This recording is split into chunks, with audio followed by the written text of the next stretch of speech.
Hey, you guys. So, I want to talk a little bit about a post that I put up on Facebook and Instagram. And it's about the kind of goals you have and how you get there. Here's what it said. Does your attitude match your goals? So many of us want things and have dreams, yet our daily thoughts and actions are not contributing to achieving those objectives. Take a good look at what kind of mindset you're in every day and what actions you're taking to make things happen. You would be surprised how much you still need to change to take that next step. So here's what I say. Every time you set a dream or a goal, you have to figure out how to get there, right? And the challenge of getting there is the journey. But also learning how to get there is a big part of it.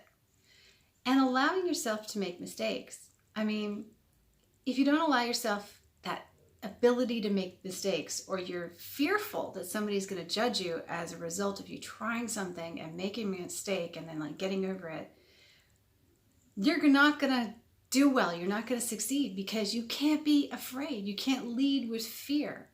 So the things that I have done in my life, oh my gosh, I have made so many mistakes, but it's okay. I totally forgive myself and I don't ever think about them. I don't really sit there and dwell on anything. In fact, right now, if you were to say, what were your big mistakes?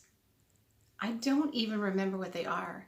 Perhaps I could come up with some things that I'd like to change, or maybe that I would have done differently. But I don't really think anything I've done is necessarily a mistake, because I always think that I made the best decision I could have made at the time. And a lot of it has to do with experience and education.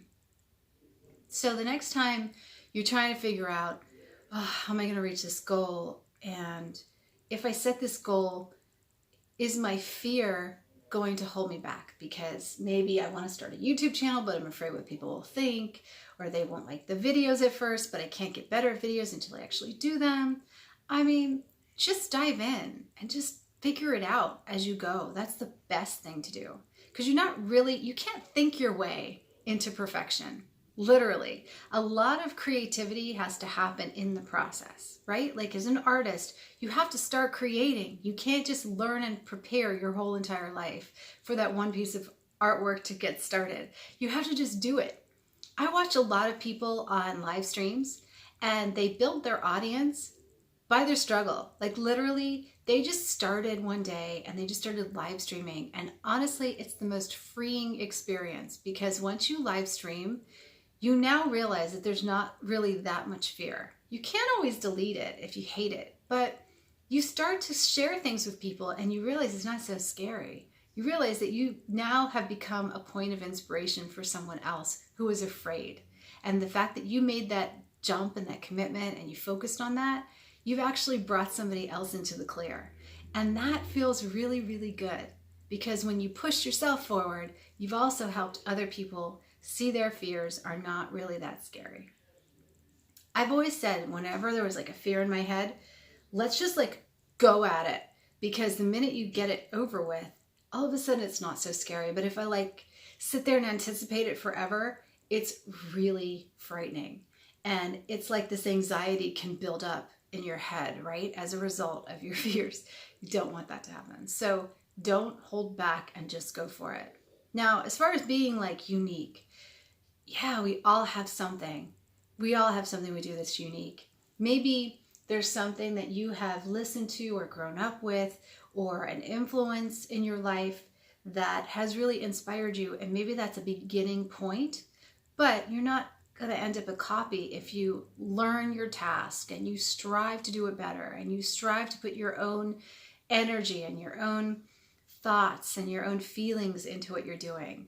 Eventually you will find your way. It's kind of like a songwriter, right? Songwriters, they don't always come out with a hit song in 10 minutes. Some of them work on it for years.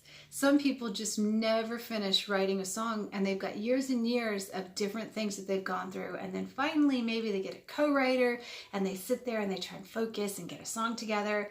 And some of them, it just happens over time and experience. this is the point. You just got to do it before it actually becomes something. All right. Those are my words of wisdom for today. I hope you like the new video. Let me know how you overcome your fears. And I want to know what kind of dreams you have. I have a lot going on right now and a lot of dreams. Mostly, it's going to come out on my website. So be sure to subscribe at jacquelinejacks.com because I've got a lot of really cool things artistically in the works, and I can't wait to share them with you. I hope you guys are having a good day. I'll see you later. Bye.